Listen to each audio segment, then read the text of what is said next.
বন্যা কবলিত এলাকা পরিদর্শন করলেন কেন্দ্রীয় মন্ত্রী সুকান্ত মজুমদার। টানা বৃষ্টিতে উত্তরের নদীগুলি ফুলে ফেঁপে উঠেছে। পুনর্ভাবা তার যেন স্বরূপ ধারণ করেছে। আর এতে শুক্রবার ভোরে পুনর্ভাবার বাঁধ ভাঙে গঙ্গারামপুর ব্লকের নন্দনপুর গ্রাম পঞ্চায়েতের ঝাড়তলা এলাকায়। প্রায় 40 মিটার পুনর্ভাবা নদীর বাঁধ ভাঙা নদীর জল ডুবতে থাকে ঝাড়তলা সহ তপনের সুতৈল, বাংলাপাড়া, যাদববাটি, কসবা, বাটোর, সুরসুরি, হাট, গোনাহার সহ বিস্তীর্ণ এলাকায়। অনেকে বাড়ি ছেড়ে ত্রাণ শিবিরে আশ্রয় নিয়েছেন। জলের তলায় চলে গিয়েছে ধান সহ বিভিন্ন ফসল। শনিবার বেলা 11:30 বাজতে গঙ্গারামপুরের ঝাড়তলায় ভেঙে পড়া নদীর বাঁধ পরিদর্শন করতে আসেন কেন্দ্রীয় প্রতিমন্ত্রী সুকান্ত মজুমদার। দীর্ঘক্ষণ তিনি এলাকা ঘুরে দেখেন। এরপর সাংবাদিকদের মুখোমুখি হন সুকান্ত বাবু। তিনি বলেন, দেখুন, আজকে যাদববাটিতে আমরা এখানে এসেছি এবং প্রতি বছর, গতবারও আমি এসেছিলাম, আপনাদের নিশ্চয়ই মনে আছে, আর একটু আগে ওইখানে বাঁধটা ভেঙে গেছিলো। প্রতি বছর এখানে বাঁধ ভাঙছে।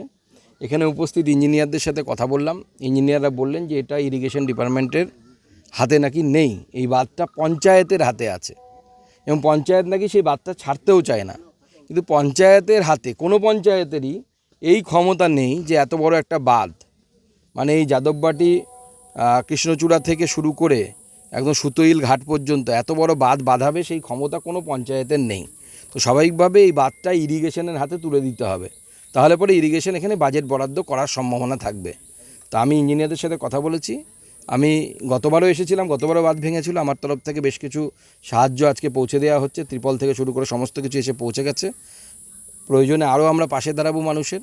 কিন্তু এটা প্রত্যেক বছর বাৎসরিক বন্যা বা বাৎসরিক দুর্গাপূজার মতো হয়ে যাচ্ছে যে প্রতি বছর বাঁধ ভাঙছে। এটা তো চলতে পারে না।